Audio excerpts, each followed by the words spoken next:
Mga boss, balikan lang natin saglit ang ating previous video. Tungkol nga po ito sa pagsakay ng eroplano ni Cuadro Alas Casimero, kung saan ay nakuhanan nga po mismo ni Cuadro Alas ang isang tatay na pinapanood nga po nito ang mga laban ni Cuadro Alas. May mga nagsasabi kasi sa comment section mga boss na paano daw nakapag-video itong si Casimero.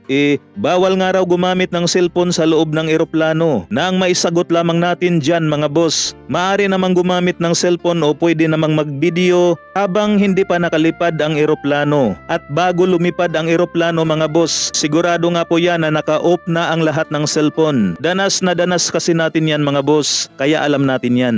Habang may mga nagsasabi rin na scripted lang daw ang ginawa ni Cuadro Alas. Well, ang masasabi lang natin dyan mga boss, maaari nyo pong puntahan ang General Casimero para mapanood nyo ng buo ang video mga boss. Samantala, Luis Alberto Lopez, para nga po itong saging na nabuwal nang kumunikta ang isang rumagasak na lip hook ni Angelo Leo sa round 10, kung saan ay medyo matagal ding nakaidlip sa ibabaw ng luna itong si Lopez. Kaya itong si Angelo Leo na nga po ngayon ang bagong IBF Featherweight World Champion. May bago itong kartada na 25 wins, 12 KOs at may isang talo. Habang lumagapak naman ang kartada nitong si Lopez sa 30 wins, 17 KOs at may 3 talo. Sa kabilang banda, nagwakas na nga po mga boss ang 100% knockout ratio nitong si Berhel Ortiz. Dahil sa katatapos lamang po na salpukan ngayong araw ng linggo, isang majority decision ang naging panalo nitong si Ortiz. Kontra ito kay Sir Hai Buatsok.